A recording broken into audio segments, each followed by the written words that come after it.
네, 우리 동네 매거진 동네 발견 시작합니다. 안녕하십니까, 전소영입니다. 자, 오늘도 반가운 얼굴 박동주 씨 그리고 김정진 아나운서와 함께하겠습니다. 안녕하십니까? 예, 안녕하세요. 반갑습니다. 예, 자, 네. 뭐 요즘 장마라서 비도 좀 내리고 네. 좀 눅눅하기도 하고 그런데 어떻게 보내세요, 두 분은? 예. 사실 이제 장마철이 되면은요, 네. 우리 주부들에게는 굉장히 큰 숙제가 있죠. 빨래 잘 안 말라, 집안이 거의 눅눅하니까 곰팡이가 곳곳에 설죠. 그렇죠. 야, 그런데 말이죠, 이 빨래 건조기 제습기가 너무너무 잘 돼 있어가지고. 신세계죠. 네, 전혀 걱정 없어요. 옛날에 무슨 뭐 물 먹는 이런 거, 아우, 전혀. 그래가지고 기술의 감사함을 느끼며 보내는 그런 한 주였다고 할까요? 네, 저는 올해 좀 첫 태풍 소식에 좀 놀랐어요. 소형 태풍이긴 하지만 우리 지역에도 집중호우가 예상이 네. 된다고 하니까요. 아무쪼록 좀 별 피해 없이 빨리 지나갔으면 하는 바람입니다. 네, 자, 눅눅한 날씨지만 저희 동네 발견과 함께 하시면서 그런 기분 떨쳐버릴 수 있도록 저희가 또 노력하겠습니다. 자, 오늘 첫 소식은 아주 그 특별한 행사 현장에 다녀오셨다고요? 네. 네, 우리 지역의 청소년들을 위해서 이게 밝은 미래를 밝혀주는 그런 이 경상북도 교육청이 매년 열고 있는 행사인데요. 네. 직업계 고등학생들의 이 사회 진출을 위해서 이 여러 가지 정보와 기회를 제공하고 있는 그런 박람회가 열렸었다고 합니다. 네. 네, 그렇습니다. 해외로 글로벌 현장 실습을 떠나는 학생들도 있고요. 그리고 또 현장에서 면접을 보고 바로 그 자리에서 채용이 된 학생들도 있었다고 합니다. 아마 이 화면을 보고 계신 분들은 이 학생들도 그리고 부모님들 궁금하신 분들 많으실 것 같은데요. 그래서 저희가 좀 자세하게 알아봤습니다. 2019 경상북도 교육청 직업교육박람회 지금 함께 화면으로 만나보시죠. 청소년들의 꿈을 응원하고 날개를 달아주는 시간 2019 경상북도 교육청 직업교육 박람회가 경주에서 열렸습니다. 되게 다양한 직업들이 있다는 것을 좀 알게 된 것 같고 직업 정할 때 더 도움이 되는 것 같아요. 글로벌 인재가 되기 위한 기회부터 취업 준비 상담과 다양한 기업체의 현장 면접까지 미래를 위한 모든 정보들이 한자리에 모였다. 2019 경상북도 교육청 직업교육 박람회 그 현장으로 함께 가시죠.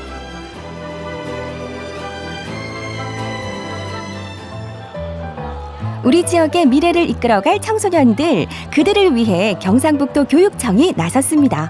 어떤 행사가 준비되어 있을까요? 아침부터 열기가 대단합니다. 그렇죠. 행사의 취지 어떤 행사인가요? 예, 오늘 박람회는 우선 우리 아이들에게 취업의 기회를 또 기업체에게는 좋은 인재를 뽑을 수 있는 채용의 기회를 주기 위한 것입니다. 그래서 오늘 50개 기업체에서 나왔습니다. 1200명이 현장 면접을 할 예정이고요. 여기 700명이 채용될 그런 예정입니다. 사실 전국적으로 많은 박람회들이 있습니다. 예, 우리 예, 경상북도 예. 교육청 직업교육 박람회만의 특징이 있다면 어떤 게 있을까요? 예, 오늘 박람회는 취업과 관련된 여러 행사들도 함께 하고 있습니다. 특히 그중에 글로벌 현장 학습, 오늘 발대식을 오늘 하는데요. 그동안 1071명을 해외에 파견해서 70% 이상 취업을 하고 있습니다. 올해는 150명이 6개국에 파견될 그런 예정입니다. 이번 직업교육 박람회에서는 경상북도 고등학생들로 이루어진 글로벌 현장학습 발대식이 있었는데요. 올해도 6개국 13개 사업단으로 파견될 예정입니다. 글로벌 현장학습 파견 학생으로서 성실히 참여하고 다음 사항을 철저히 지킬 것을 엄숙히 선사합니다. 국내뿐만 아니라 세계를 무대로 미래를 준비하는 학생들 정말 멋있죠? 글로벌 현장학습 프로그램을 통해 더 많은 학생들이 글로벌 인재로 성장할 수 있는 배움과 도전의 기회를 얻게 될 예정입니다. 올해 발대식에 참가하게 된 구미정보고등학교 김영현 학생, 글로벌 현장학습 대표로 만나볼까요? 글로벌 현장학습을 통해서 해외로 나가게 된 친구가 있습니다. 축하해요. 아, 감사합니다. 예, 어디로 가게 된 거예요? 저는 싱가포르로 가요. 아, 그럼 취업을 하는 거예요? 네, 거기서 취업해요. 야, 어떤 일을 하게 돼요? 거기 가서 호텔이나 식당에서 취업을 해서 거기서 일을 해요. 야, 그러면은 언제 떠나는 거예요? 올해 9월 말에 떠나요. 9월 말이면 얼마 안 남았잖아요. 네. 뭔가 포부가 단단히 있을 것 같은데 어떤 생각을 갖고 있어요? 싱가포르 가면은 영어 열심히 해서 외국인 친구들이랑 할 말 안 할 말 다 하고 싶고 그냥 많은 경험을 쌓고 싶어요. 아마 우리 김영현 학생처럼 가고 싶다는 후배들도 있을지 모르겠어요. 후배들에게는 어떤 말 해주고 싶을까요? 이게 해외라서 혼자 가는데 두려움이 있을 것 같은데 거기 가서 친해지고 그러면 되니까 거기 세계에 착한 사람은 많으니까 두려워하지 말고 가셨으면 좋겠어요. 잘할 수 있겠죠? 네. 화이팅 한번 해볼까요? 같이요? 예, 같이 한번 해볼까요? 예. 김영현 학생 그리고 외국으로 나가는 우리 청소년들의 멋진 미래를 위해서 파이팅! 그럼 지금부터 본격적으로 직업교육 박람회를 둘러볼까요?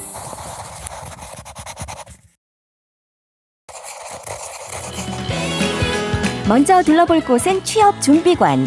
취업을 위해 필요한 모든 과정을 한눈에 알아보고 배워볼 수 있는 곳인데요. 서류 준비부터 이미지 메이킹, 면접 실습까지 이곳에서 다 경험할 수 있습니다. 제가 머리가 짧잖아요. 근데 약간 금융회계 쪽은 언니들도 그렇고 다 말하는 거 들어보면 머리를 길어서 이렇게 묶고 간다고 하더라고요. 그래서 그러면 머리를 길러야 되나 그것 때문에. 일단은 면접을 보려면 머리 기르는 게 좋아요. 기르는 게 좋고 만약에 단발이다. 그래서 만약에 쪽머리가 안 된다. 그러면은 단정하게 묶고 그다음에 망이라고. 그러니까 이제 망이 따로 나와요. 이렇게만 해도 되고 그래도 단발보다는 이제 그래도 깔끔하니까.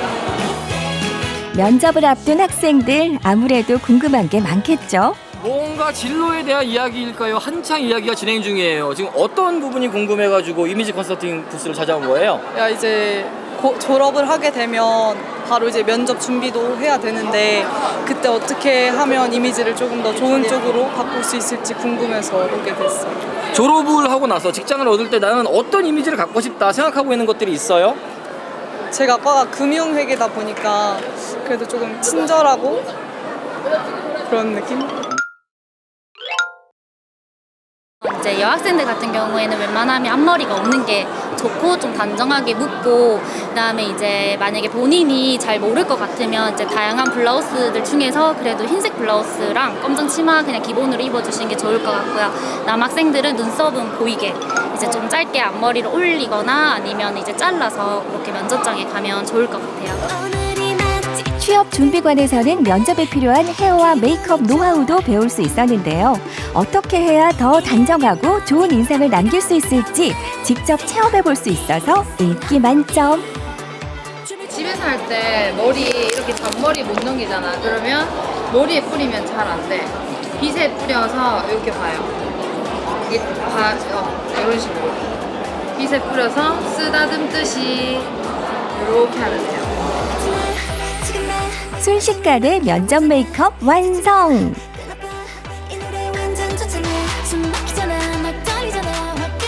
뭔가 화들짝 놀랄 정도로 예뻐졌어요. 어때요? 네. 만족해요? 어때요? 네, 만족스러워요. 아, 그래요? 네. 실제로 이렇게 그 면접에 대한 화장을 해봤잖아요. 메이크업을 어떤 네. 점들이 좀 다르고 어떤 걸 배운 것 같아요? 평소에 이렇게 전문적이지 않은 화장만 하다가 이렇게 전문적으로 받아보니까 좀 더 세련되고 멋있는 것 같아요. 예. 사실 요즘 학생들도 가벼운 메이크업 정도는 하잖아요. 어떤 차이점이 좀 있어 보여요? 겉으로만 멋있게 보이는 게 아니고 처음 기초부터 이렇게 잘 가르쳐 주셔서 좋았어요.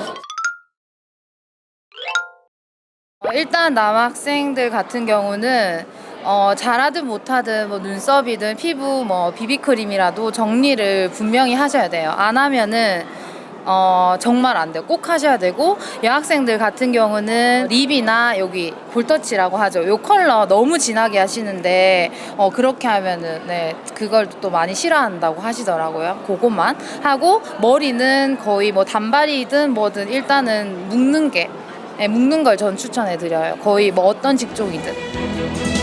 그 외에도 컬러 이미지 컨설팅, 이력서 쓰기 등 취업 준비생이라면 궁금해할 만한 과정을 모두 직접 체험해 볼 수 있었는데요. 덕분에 실전에서도 문제 없겠죠?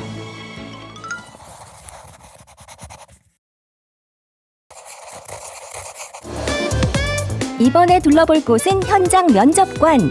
전국 각지에서 약 50여 개의 기업이 참여를 했는데요. 실전 같은 면접이 아니라 정말 실전이라는 말씀. 안녕하십니까. 포항여자전자고등학교 박이진입니다. 반갑습니다. 저는 이어북스의 김미경입니다. 알바를 좀 하셨네요, 그죠? 네. 그림은 뭐 직접 그리셨나요? 이렇게 가져오신? 이거는 전부 기능사 시험 연습한다고 만들었던 것들이에요. 그대로 만들어보는 연습을 한 거예요? 아니면 직접 학교에서 과제를 내줘가지고 내가 이렇게만 디자인 구상을 해서 만든 거예요? 전부 다 구상해서 전부 다 만든 겁니다. 네, 글씨 하나도 전부 다 직접 그려서 만들었고요. 실제 체험으로 이어지는 현장 면접. 좋은 결과 있겠죠? 여느 때보다도 좀 긴장한 것 같아요. 많이 긴장됐어요? 네, 좀 많이 긴장됐어요. 얼마나 긴장됐어요? 제가 연습할 때보다는 더 확실히 실전이 왔다 이 느낌이 딱 들어요. 오늘 이 실전 면접을 통해서 네. 앞으로 내가 좀 어떻게 해야겠다라는 방향에 대해서 생각해 본 것들이 있을까요? 조금 더 노력하고 더 배우고 그리고 이 면접을 통해서 내가 더 디자인하고 싶구나를 느꼈어요. 자신감 있게. 네, 앞으로도 앞으로도 열심히 하겠습니다. 취업을 향해서. 열심히. 자신 있어 하는 부분, 각오가 되어 있는 부분들, 그 다음에 그냥 장난스럽게 보지 않는 면접. 그냥 학교에서 보라고 또는 아니면 내가 단순히 좋아하는 일이기 때문에 보고 싶었다는 게 아니라 그 의지가 되게 중요하게 느껴지는 부분들이 있어요. 어떤 학생들이 정말 너무 진지하거든요. 정말로 희망하는 애들은 데리고 오고 싶은 거예요.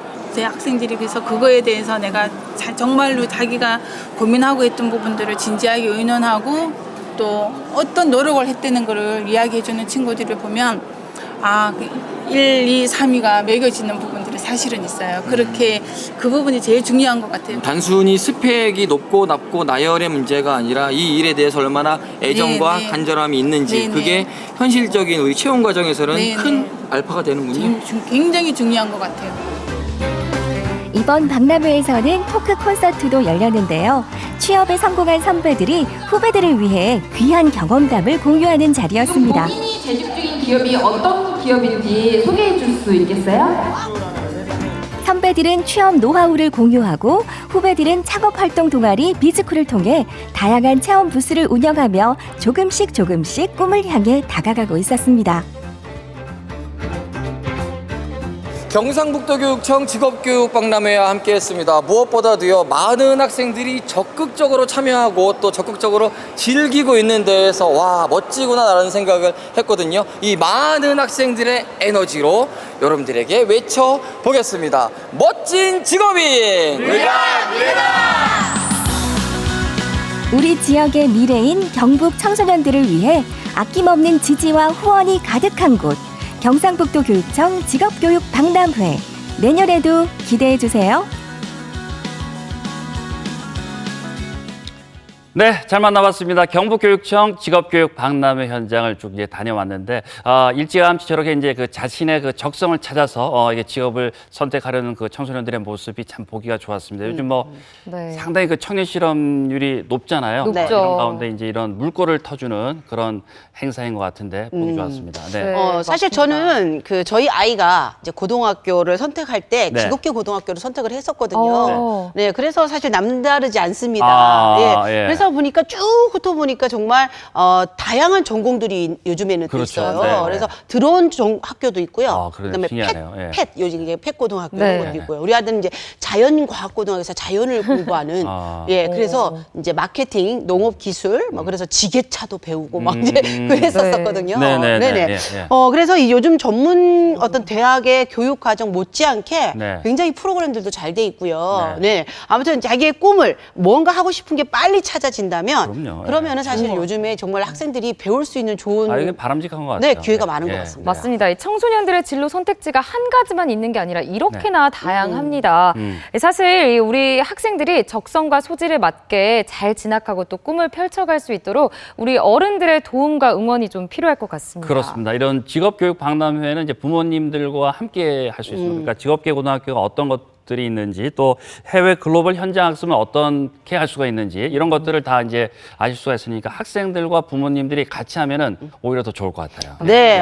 전 진작 우리 아이가 이 고등학교 선택하기 전에 이런 게 있어서 갔었으면은 사실 저 둘이만 상담하다가 선택을 한 거라서 네. 좀 선택의 폭이 좀 좁았던 것 같아요. 예, 그래요. 근데 우리 네. 부모님들 잘 기억해 두셨다가 매년 열린다고 하니까 아이와 함께 가서 정말 미리 본인이 배우고 싶은 것들, 하고 싶은 것들을 잘 선정해서 이 공부를 하는 3년 동안 재밌게 할 수 있도록 있도록 그리고 꿈을 찾아가는 모든 청소년들에게 화이팅 응원하겠습니다. 네, 자 직업교육 박람회 소식 잘 만나봤습니다. 계속해서 다음 소식은요. 여름 하면은 또 빼놓을 수 없는 그런 음식을 준비를 하셨다고요? 네, 맞습니다. 다른 계절도 아닌 무더운 여름에만 생각나는 음식들이 있습니다. 바로 이 단골 손님들이 먼저 와서 찾는다는 뜨끈한 보양식부터 또 여름이면 빼놓을 수 없는 이 이색 빙수까지 때로는 차갑게 또 때로는 뜨겁게 만날 수 있는 여름 음식들을 좀 준비해봤습니다. 지금 함께 맛보러 떠나보시죠. 푹푹 찌는 여름만 되면 생각나는 음식, 그건 바로 너. 때론 뜨끈하게 즐기는 여름 보양식부터 흐르는 땀을 시원하게 식혀주는 이색 빙수까지 모두 모아 전해드립니다. 입안 가득 이 여름을 즐기자. 여름하면 생각나는 음식들 지금 출발합니다.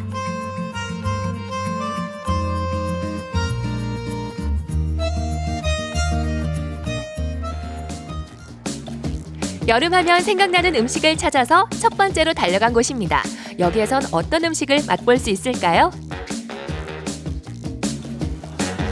오늘 먹방의 세계로 우리를 안내해줄 리포터. 어머, 아성씨네요. 자칭 지역 특산물 홍보대사이자 힙합 트로트 가수로 사랑받고 있는 마아성. 구수한 입담은 물론 최근엔 개인 먹방 채널까지 오픈. 다방면으로 활발히 활동 중인 그가 오늘의 먹방 가이드를 맡았습니다. 자, 여름하면 생각나는 음식들이 굉장히 많은데요. 특히 포항 사람들이 여기를 오잖아요. 꼭 찾는 음식이 있다고 합니다. 저도 개인적으로 너무 궁금한데 지금 공개하겠습니다. 집 나간 며느리도 돌아오게 하는 것이 전어라면 이 집에서 여름에 꼭 찾는 이 음식은 방전된 체력을 완충시켜준다고 하는데요. 여름이면 찾아오는 단골 손님들의 추천 메뉴라는 그 음식은 대체 뭘까요? 설마 이거?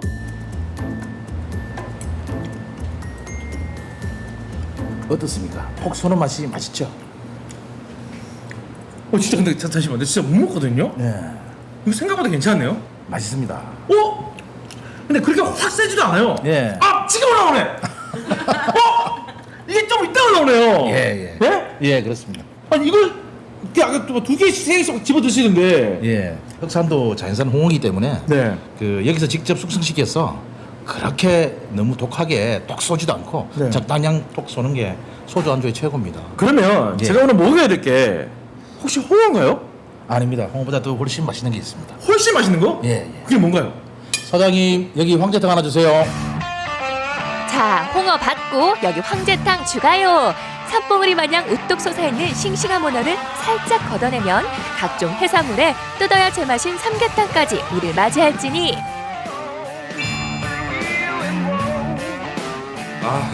네, 여태까지 먹어본 삼계탕 중에서 제일 맛있습니다.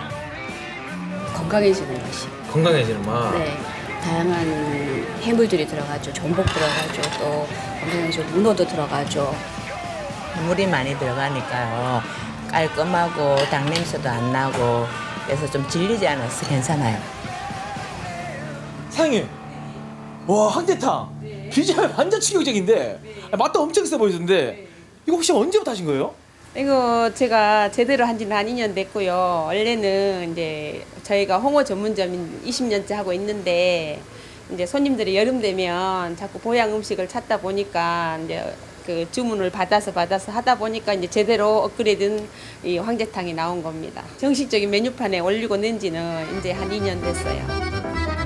홍어 전문점에서 맛보는 이색 보양식 황제탕을 만드는 과정 어디 한번 살펴볼까요? 가장 먼저 해야 되는 게 뭔가요? 모든 요리는 기본적으로 육수를 빼야 되겠죠. 저희는 육수를 닭발하고 닭뼈를 써요. 다른 집하고 좀 다른 집도 그렇겠지만 닭발하고 닭뼈를 모아놨다가 이렇게 이제 요리할 때 기본적인 한약재하고 같이 해서 2시간 동안 우러내고 저희 집에 이제 특별한 거는 전복 껍데기를 많이 넣는다는 거죠. 전복 껍데기를 이렇게 이제 모아놨다가 이렇게 요리를 할 때 같이 육수를 해서 우러내는 그런 과정이죠.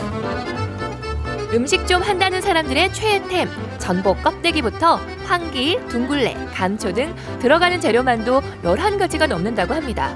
그런데 처음부터 이렇게 많은 재료를 썼던 건 아니라고 하네요. 처음에는 그냥 인삼, 밤, 대추, 마늘, 생강, 기본적으로 황기 이렇게만 넣고 시작했었죠. 처음에 말 그대로 닭백숙. 근데 하다 보니까 이제 손님들 주문 사항이 늘어나서 자꾸 이제 이것저것 하다 보니까 지금의 황제탕이 탄생하게 된 겁니다. 사장님과 단골 손님들의 콜라보레이션. 황제탕의 특제 육수는 이렇게 만들어졌는데요. 몸에 좋은 각종 한약 재료를 듬뿍 넣고 파, 양파, 배추, 인삼까지 아낌없이 투하. 기본 3시간을 푹 끓여주면 특제 육수가 완성된다고 합니다. 황제탕의 기본 육수가 됩니다. 황제탕을 주문할 때는 닭이냐 오리냐 결정만 하시면 되는데요. 이날 우리의 선택은 닭, 너로 정했다. 그렇게 맛있게 삶아준 닭 위에 준비한 특제 육수와 키조개, 가리비 등 각종 해산물까지 넣고 마지막은 문어로 마무리. 와, 압도적인 비주얼, 보기만 해도 기력이 뿜뿜 샘솟는 황제탕이 완성됐습니다. 황제탕 같은 경우는 어떻게 먹어야 됩니까? 일단 네. 제가 갖다 드리는 국물을 한번 드셔보세요. 국물을? 네. 알겠습니다. 야, 그 국물 색깔이. 네. 야, 일단 향은 엄청 그러니까 약 같은 느낌인데? 보약이죠, 보약. 네, 한번 먹어볼게요.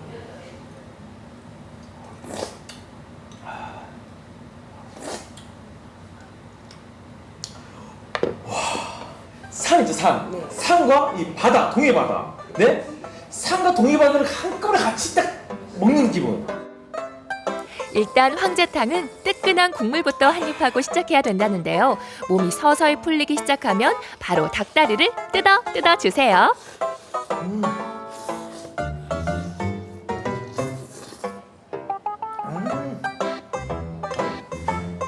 그런 다음 주인 사장님이 특별히 만든 비법 소스에 각종 해산물을 찍어서 한 입 쏙. 와, 여러분들. 어때요? 진짜 저 지금 보약을 먹고 있는 것 같습니다. 보약. 저 완전 보약이죠? 네? 요런 노래 있잖아. 보약 같은 친구야. 요런 노래도 있잖아요, 여러분들.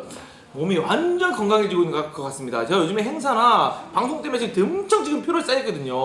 그런데 요거 하나 먹으니까 땀으로 지금 다 나오고 있어요. 다. 쭉쭉쭉. 저 혼자 먹어도 되나 이렇게? 너무 미안한데? 시청자분들한테. 몸에 좋은 한약 재료를 넣은 특제 육수에 닭과 각종 해산물의 만남. 올여름은 황제탕으로 기력 보충 제대로 해보세요. 여름하면 생각나는 너. 그 특별한 음식을 찾아서 달려온 이곳. 지금부터 여름의 대표 디저트를 맛보러 함께 가볼까요? 고양시 황제탕을 먹고 이열치열을 느꼈다면 이제는 저의 뜨거운 몸을 사르르 녹여줄 그런 후식이 기다리고 있다고 합니다. 어떤 음식인지 보니까 바로 이거래요. 뭐야? 빙수야, 팥빙수야, 사랑해. 바로 빙수가 기다리고 있다고 합니다. 무더위를 피해 찾은 포항의 한 카페. 손님들도 잠시 쉬면서 여유를 즐기고 있었는데요. 일찌감치 자리를 잡은 손님들. 여름이면 한치의 망설임도 없이 선택한다는 이곳의 이색 빙수.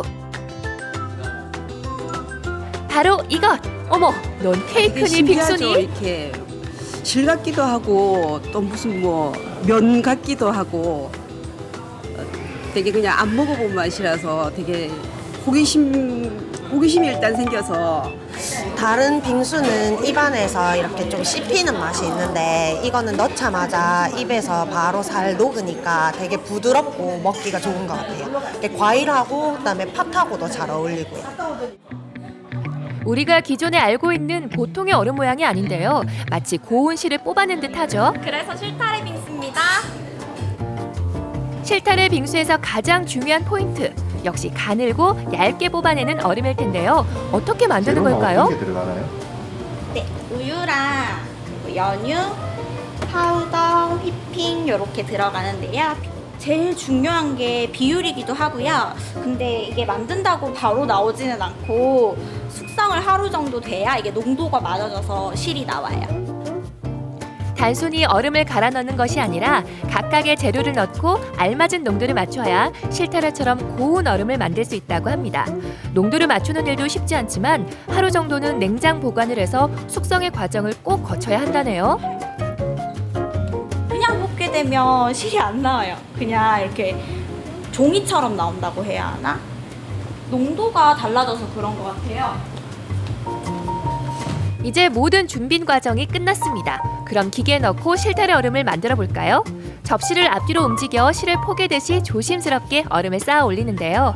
이 레시피를 알기까지 많은 시행착오를 겪으셨다고 하네요. 새로운 걸 하고 싶다 그렇게 해서 찾아보게 됐고 실타래 빙수라는 게 있다는 걸 알게 됐어요. 그래가지고 제가 한번 만들어 보자 싶어서 진짜 몇 날 며칠 우유랑 씨름해서 만든 것 같아요. 어떠세요? 흰 실타래처럼 보이나요? 이렇게 만들어진 가는 실 모양 얼음 위에 각종 과일을 올려서 토핑을 해주면 마치 예쁜 조각 케이크 같은 실타래 빙수가 만들어진답니다.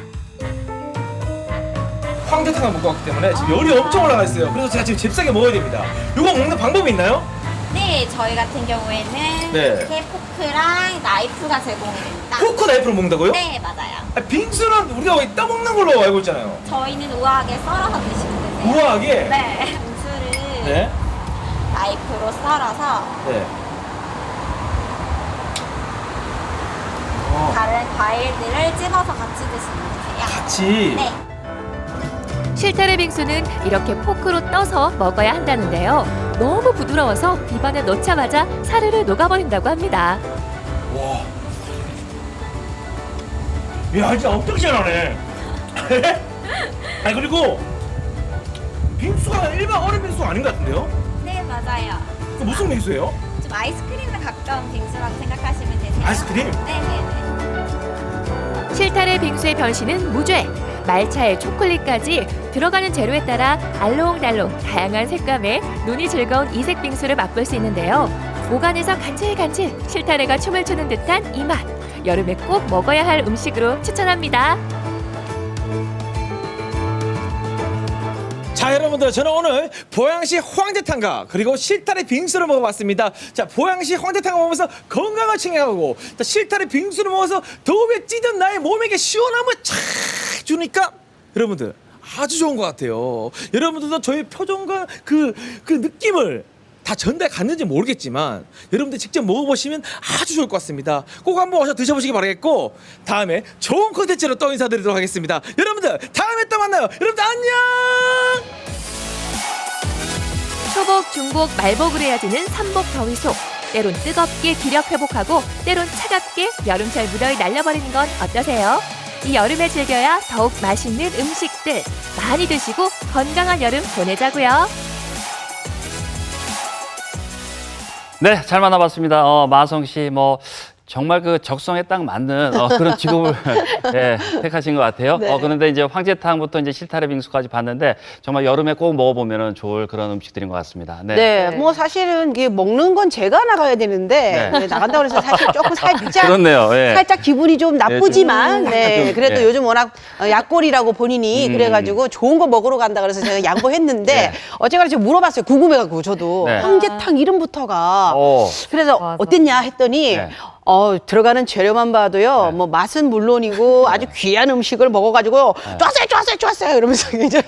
마성 씨는 뭐 다 좋았을 거예요. 그런데 특히 이제 황제탕을 네. 먹었으니까 뭐 소원스프리했죠. 네. 그러게 말입니다. 아, 그러게요. 사실 홍어 전문점에서는 좀 보기 드문 메뉴잖아요. 2년 전만 해도요. 이 메뉴판에 없어서 단골 손님들만 알고 찾아오셨다고 하는데요. 네네. 그런데 또 이제 미리 예약을 해서 조금씩만 팔고 이렇게 하시다가 네. 또 워낙에 여름이 되면 찾는 분들이 많으셔서 이번에 업그레이드를 해서 정식 메뉴로 출시를 했다고 하네요. 네, 야, 그렇습니다. 예, 그러니까 예. 보통 보면은 그 집마다 그 단골 손님만 오면 주는 그렇죠. 음식들이 있거든요. 그럼요. 비밀 메뉴 예, 같은 예, 거죠. 대표적인 게 후라이. 아. 계란 후라이. 근데 여기서는 이런 아주 그 보물 같은 음식을 네, 네. 단골한테만 주시고 너무 하셨습니다. 아무튼 뭐 근데 정말 진짜 네. 우리가 저 맛있는 음식을 네. 화면으로 이제 만나볼 수가 있었는데 육수를 만들 때도 이제 이분께서 이제 주인께서는 손님들의 그 요구 사항들을 다 이렇게 모아서 육수를 이렇게 준비를 그동안 이렇게 해서 네. 하셨다고 합니다. 그래서 이 황제탕 한번 여러분 적극적으로 저희가 좀 추천을 드리고 마지막은 저 찹쌀죽으로 해야 된다는 꿀팁까지 이렇게 황제탕을 드실 때는 예, 그렇죠. 꿀팁을 주셨습니다. 그리고 네. 또 뭔가 골라 먹는 재미가 있다 뭐 이런 얘기를 하지 않습니까? 맞아요. 선택하는 재미가 있다. 그러니까 닭이냐 오리냐, 그리고 문어냐 낙지냐 우리가 들어보면 그게 그거 같은데 그래도 골라서 이제 먹는 기호에 맞게 먹을 수 있다라는 것도 참 좋은 점인 것 같습니다. 네, 그리고 또 차가운 이 여름 음식의 대표 주자죠. 빙수도 빼놓을 수가 없었는데요. 그래요. 그냥 빙수는 좀 심심하잖아요. 그런데 이 실타래 빙수 비주얼도 좋고 네. 또 이 스테이크 썰듯이 포크랑 나이프를 이용해서 이렇게 썰어 먹는 모습이 또 좀 색달랐던 것 같습니다. 야, 솔직히 말해서 있잖아요. 요즘 뭐 아무래도 뭐든지 비주얼이라고 하잖아요. 근데 정말 그 실타래를 탁 찍어서 나 실타래 먹었다? 이제 이렇게 그런 재미도 있고 예. 그리고 실타래 솔직히 엿이나 이런 것도 우리가 많이 봤지만 맞아요. 설마 얼음을 실타래로 만들 수 있을까? 기발한 아이디어예요. 정말 기발하죠. 네, 그렇습니다. 그 황제탕 같은 경우는 아무래도 좀 가격이 있으니까 네. 뭐 4분 정도 해서 이렇게 같이 드시면은 예, 딱 좋을 것 같아요. 모아서 네. 가지고 우리도 한 네. 명 여기 한 명 더 해서 네. 같이. 예. 아무튼 간에 이 기력 보충을 위해서는 황제탕 여름에 네. 그리고 또 이제 여름에 또 더위를 날리기 위해서는 실타래 빙수 꼭 한번 드셔보시기 바라겠습니다. 네, 그렇습니다. 이 밖에도 시청자 여러분들이 생각하시는 여름하면 이거지 하는 좀 추천하고 싶으신 음식들이 있다면요. 저희 시청자의 발견을 통해서 전해주세요. 방송을 통해서 소개도 해드리고요. 또 푸짐한 선물도 추첨을 통해서 전달해드립니다.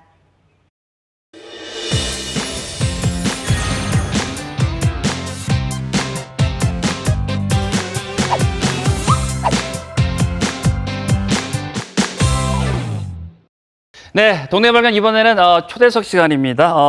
이번에 함께 나눠볼 주제는요, 바로 당신의 마음은 안녕하신가요? 라는 그런 제목으로. 아우, 마음 안녕하신가요? 이제 우리에게 또 딱 맞는 그런 또 제목일 것 우리는 같은데. 몸은 안녕하신가요? 아닌가요? 우리가 이제 현대인들의 그 마음의 병에 대해서 한번 좀 우리가 좀 알아볼 시간이 될 것 같습니다. 네. 정신건강의학과 조우동 전문의 나오셨습니다. 안녕하십니까? 안녕하세요. 네, 초대해 주셔서 감사합니다. 네, 반갑습니다. 자, 사실 그 우리 동네 초대석 같은 경우에는 이제 그동안 우리 지역의 현안들을 주로 다루는 분들을 함께 모셨는데 의사 선생님이 이렇게 나오시는 적은 이번이 처음이죠. 또 멋진 분이시고 네. 그러신데 오늘 그 대화가 좀 더 기대가 되면서 첫 번째 질문을 제가 좀 먼저 드리겠습니다. 갈수록 이 정신 건강에 대한 관심이 많이 높아지고 있는데 정신 건강이라는 게 뭐고 우리가 또 왜 좀 신경을 써야 되는지 그걸 좀 먼저 좀 여쭤보겠습니다. 네네. 세계보건기구에 따르면 네. 2030년이 되면 이제 모든 암이나 심근경색 같은 질환들을 다 포함해서도 전 세계적으로 우울증이 가장 인류에게 부담이 되는 질병이 될 거라고 예상을 하고 있습니다. 네. 지금 많은 청소년들이 과거 그 어느 때보다도 아시다시피 방황을 하고 있고 치매 노인들의 수도 기하급수적으로 증가를 해서 사회적으로 큰 부담이 되고 있습니다. 그래서 개인의 정신 건강은 아시다시피 신체적인 질환이나 개인의 성취나 대인관계 등등에 엄청난 영향을 미치게 되고요. 또한 어쨌거나 건강한 정신을 가진 개인이 많을수록 그 사회가 좋은 사회가 될 수밖에 없다는 것은 자명한 일입니다. 그래서 따라서 정신 건강에 대한 관심이 점차 증가할 수밖에 없는 현실인 것 같습니다. 아, 그렇군요. 사실 그런데 우리나라에서 정신과를 찾아가는 사람들의 비율이 외국에 비해서 4분의 1밖에 되지 않는다고 합니다.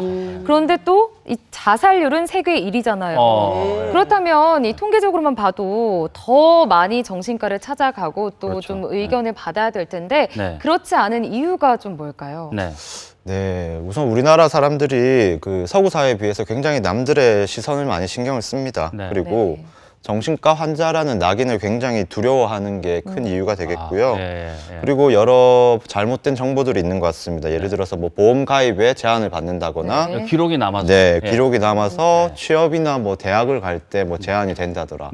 이거는 거의 상당 부분 잘못된 정보들이 많고요. 진짜 아닌가요? 개인의 의료 정보기 때문에 사실 그러한 기관에서 조회를 할 수가 없습니다. 그래요? 조회를 할 수가 없고 사실 조회가 되어도 문제가 될 건 없잖아요. 네. 특히 어린 시절에 가볍게 상담받은 이런 거 가지고 문제가 되는 경우는 없고요.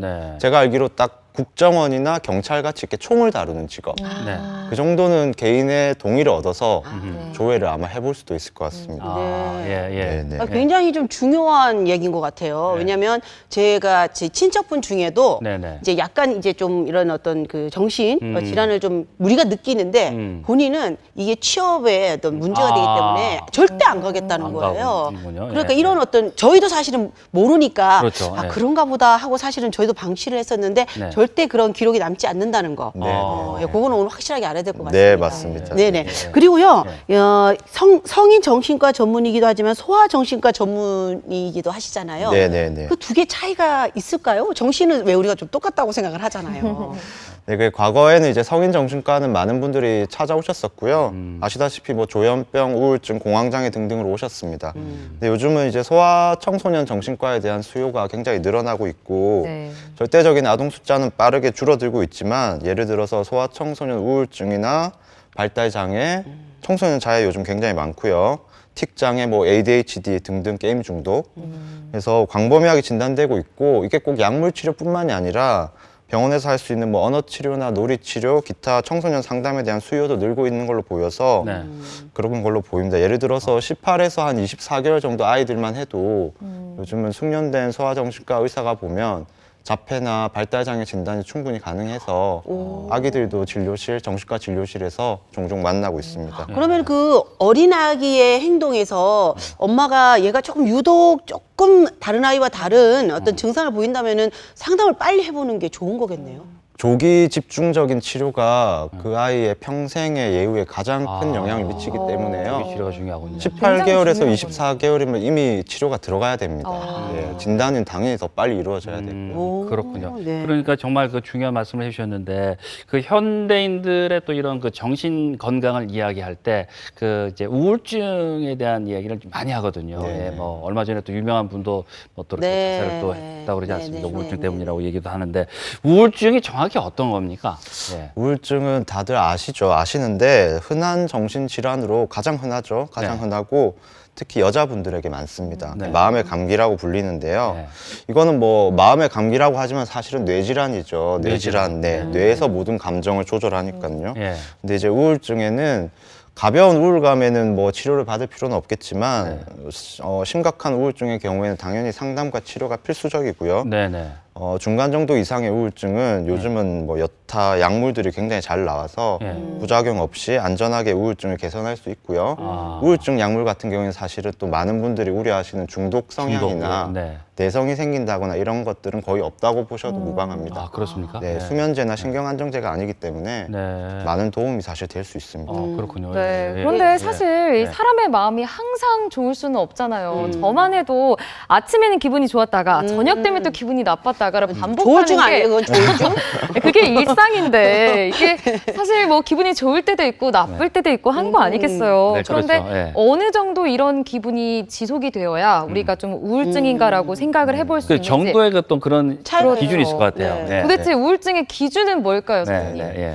저희 정신과에서는 굉장히 세분화해서 사실은 나누고 있습니다. 이게 뭐 경증의 우울증, 중증, 뭐 중등도의 우울증 나누고 있는데 사실은 말씀대로 이제 우울한 기분은 일상생활에서 누구나 느낄 수 있지만 그렇죠. 저희가 이제 최소 진단 기준으로 잡는 게 최소 2주간 거의 매일 거의 하루 중 대부분 빠짐없이. 기타 증상들을 제가 짧게 말씀드리면 거의 하루 종일 지속되는 우울한 기분 그리고 거의 모든 활동에서 의욕이나 쾌락의 감소 그리고 식욕이 줄어들거나 오히려 늘어나거나 잠을 너무 못 자거나 잠을 오히려 너무 많이 자거나 그리고 굉장히 피로해지고 에너지가 상실되고 무가치감, 굉장히 부적절한 죄책감 그리고 집중력이 저하되고 결정을 잘 못하고 우유부단해지고 비슷한 게 좀 왜 자꾸 많이 나오는 것 같아요?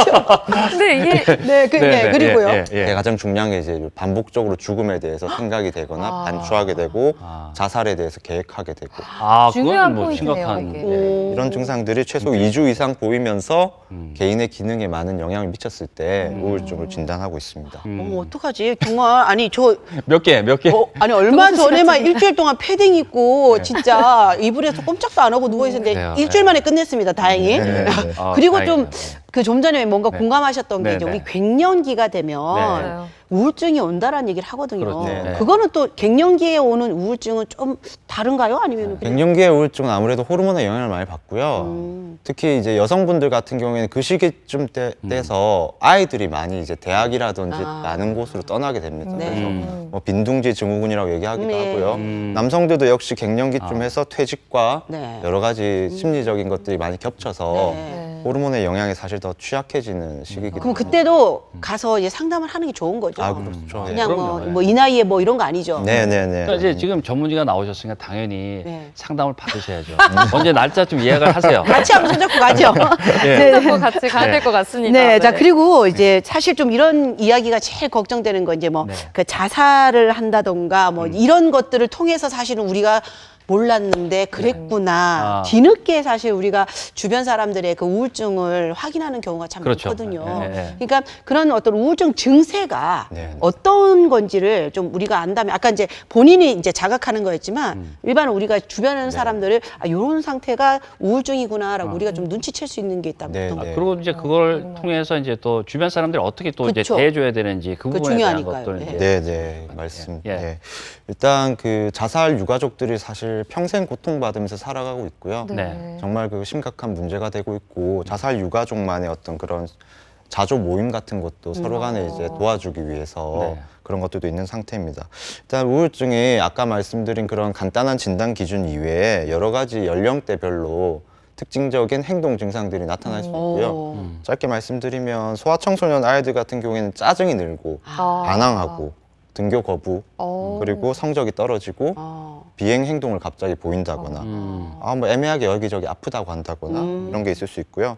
중년들은 갑자기 굉장히 건강 염려 증상을 보이고 건망증 그리고 건망증. 막 배우자를 의심하고 알코올에 의존하고 이런 알코올에 것들이 있을 수 있습니다. 이 갑자기 뭔가 이렇게 그 공감대가 자꾸 되고 있지요. 그렇죠. 그러니까 이제 이거를 뭐 그래도 이제 뭐 한두 개는 또 해당이 될 수도 있지만은 네. 전체적으로 다 이제 또 어느 정도가 되느냐 이제 그런 것도 이제 중요한 부분인데 왜 전 세계 CEO 유명한 분들 같은 경우도 그 마음을 다스리는 데 있어서 이제 명상을 많이 한다는 그런 얘기를 좀 네네, 하거든요. 맞아요. 그래서 맞아요. 그 도움이 될까요? 명상의 그 원리가 무엇인지 그게 도움이 되는지 그것도 좀 궁금합니다. 예. 일단 스티브 잡스가 유명했는데 네. 설거지 명상을 항상 했다고 해요. 아, 설거지 명상. 이렇게 돈이 많은 사람이지만 집에 돌아왔을 때 누군가 그 집에 설거지를 해놓으면 불같이 화를 냈다고 합니다. 설거지를 하면서 그 손끝의 감각과 막 소리 같은 걸 들으면서 그날 있었던 부정적인 사고, 생각들을 이 감각에 집중하면서 그러한 생각들을 좀 떨쳐버리는 그런 것들을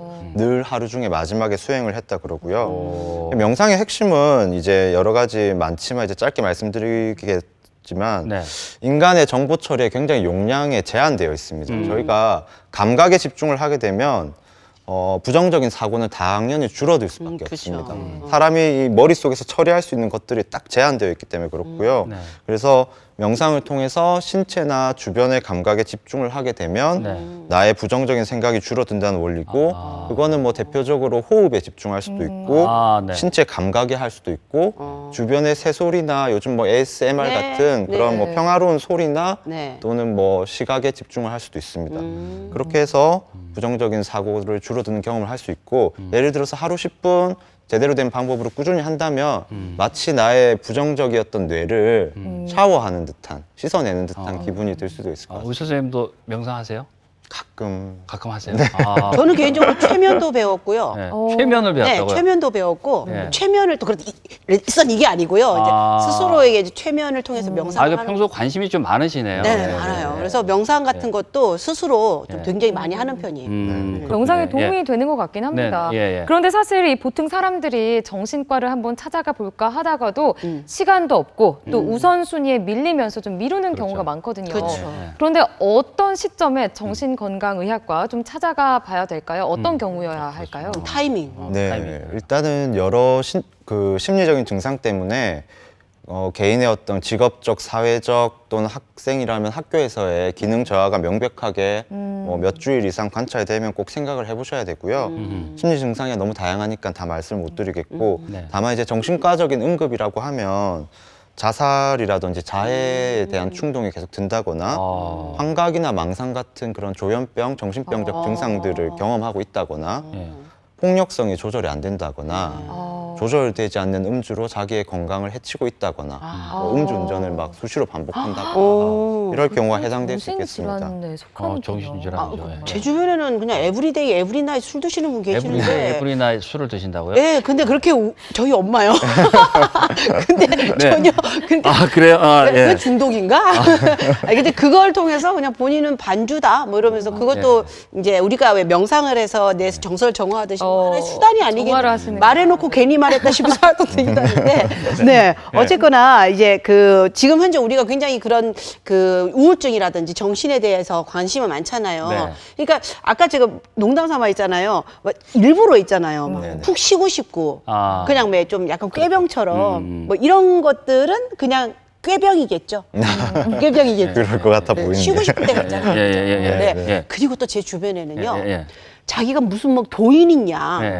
나는 아무리 뭐 누가 힘들게 해도 나는 그냥 스스로 잘 넘겨. 뭐 이러면서 너무 절제하고 그렇죠.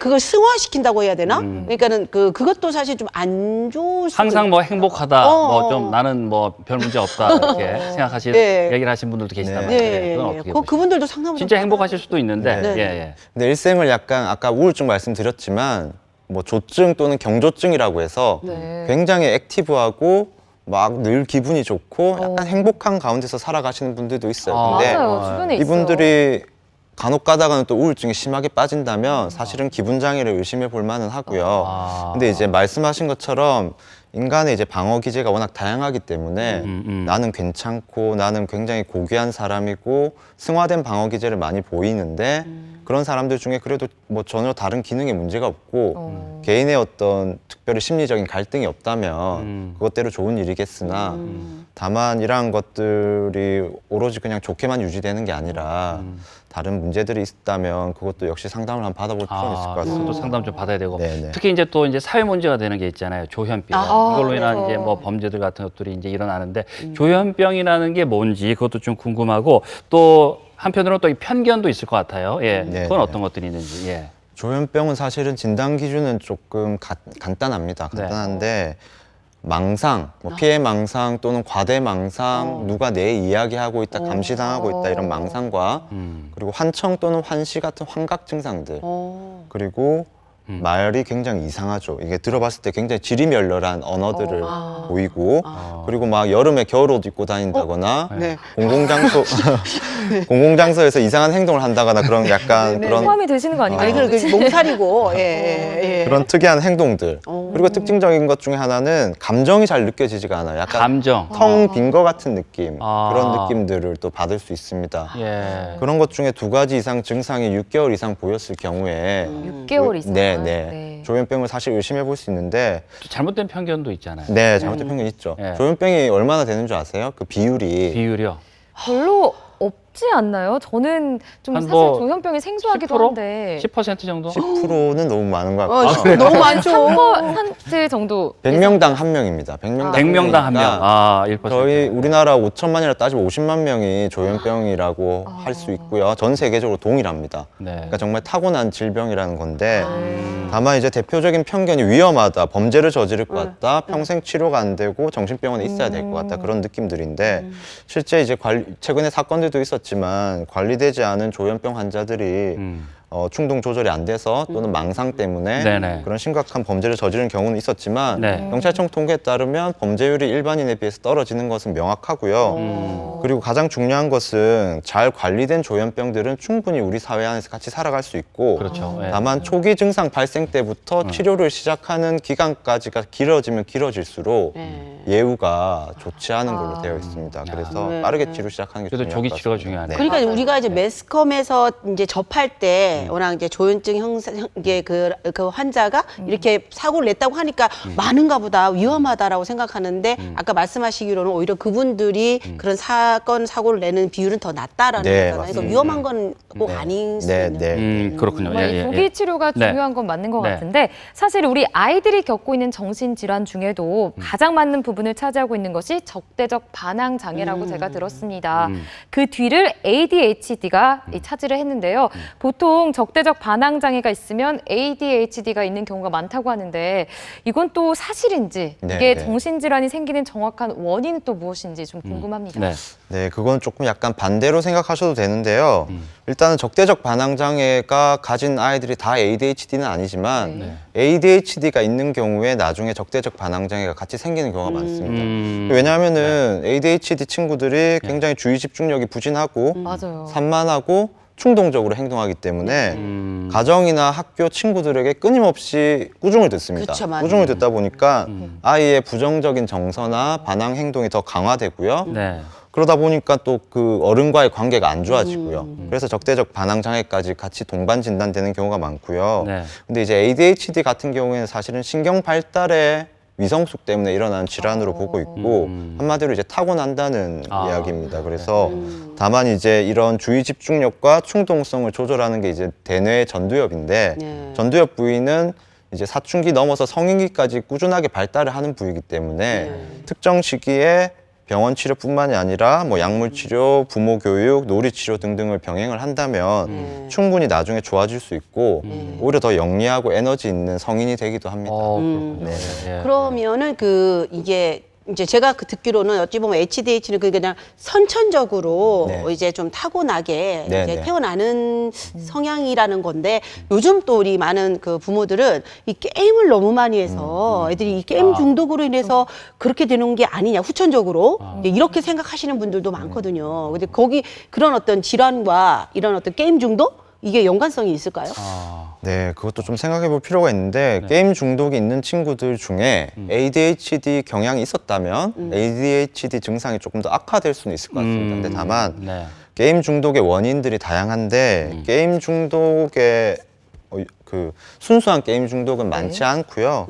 다만 ADHD나 우울증, 대인 기피, 사회 공포, 사회 불안, 부모의 방임, 관심 부족, 혼자 있는 시간이 많을 때 아이들이 게임에 과몰입하는 경우가 많고요.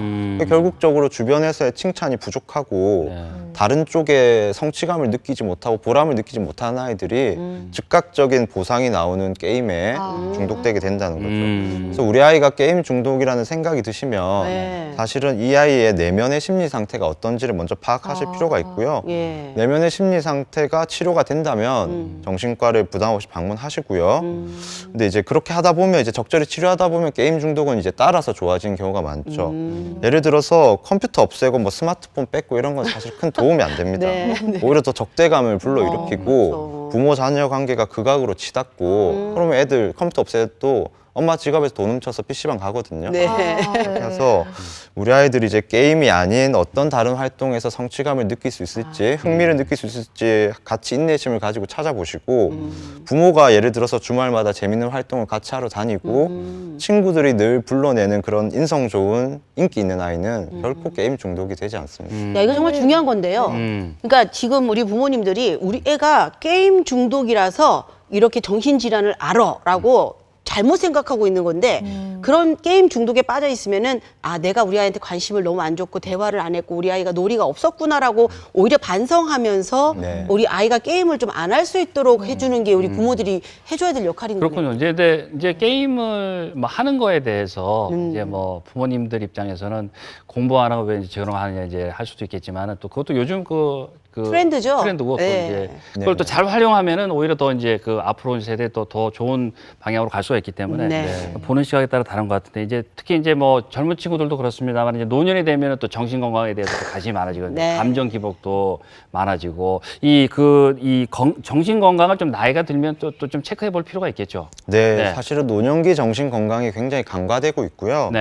우리나라 자살률이 1위를 달리고 있는데 그 중에 왜 그러냐면은 노인들이 자살을 많이 해서 노인들이 자살을 많이 하고 있고 빈곤율도 높잖아요. 빈곤, 고립감, 신체적인 문제들이 여러 가지 영향을 미치고 있고 아직까지 우리나라가 노인들이 행복한 나라는 아닌 것 같습니다. 근데 이제 노년기에 어떤 치매나 우울, 불안증, 뭐 불면 등에 더 관심을 기울일 필요가 있고 오히려 제가 경험하기로는 성인한테 적절하게 약물 치료를 했을 때보다 노인들이 더 반응이 좋은 경우가 많습니다. 그래요? 실제 뭐 잠만 해결이 돼도 많은 분들이 굉장히 상쾌하게 느끼시고요. 그래서 자녀분들이 더 관심을 가져주시고 특히나 우리 부모가 자살이나 우울 이런 거에 노출되어 있지 않은지 잘 살펴보실 필요가 있겠습니다. 네, 네, 잘 들었습니다. 오늘 뭐 동네 발견에서 정신 건강에 대한 그 상담을 긴 시간 동안 좀 모시고 이렇게 얘기를 들어봤는데 네. 끝으로 이제 저 동네 발견 시청자분들에게 마지막으로 좀 뭐 남기고 싶은 말씀 있다면 부탁드리겠습니다. 감사하고요. 일단은 많이 문턱이 실제 낮아지고 있다는 걸 체감하고 있습니다. 네. 특히 소아청소년 환자들도 많아지고 있고요. 신체가 온전하지 않으면 정신이 건강하기가 힘들듯이 정신이 건강하지 않으면 모든 기능이 떨어지게 됩니다. 그래서 병을 키우지 마시고 부담 없이 상담하러 내원하시기를 권유드리고요. 네. 정신과라고 또 다 약 주는 것도 아니고요. 요즘 뭐 심리 상담, 심리 치료 쪽도 많이 하려고 노력하고 있습니다.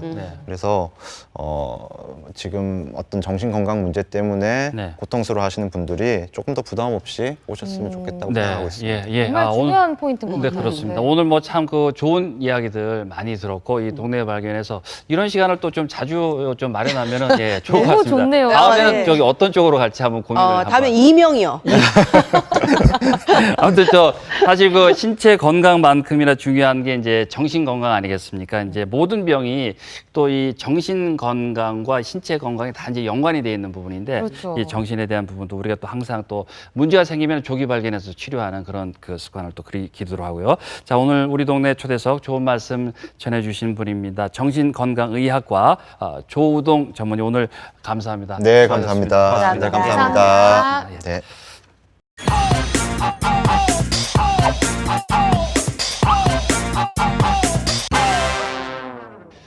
네, 동네 발견 오늘 준비한 소식은 여기까지입니다. 저희는 시청자 여러분의 많은 또 참여를 기다리고 있죠. 네, 그렇습니다. 여러분이 발견하신 우리 동네 다양한 정보들 언제든지 제보해 주시기 바랍니다.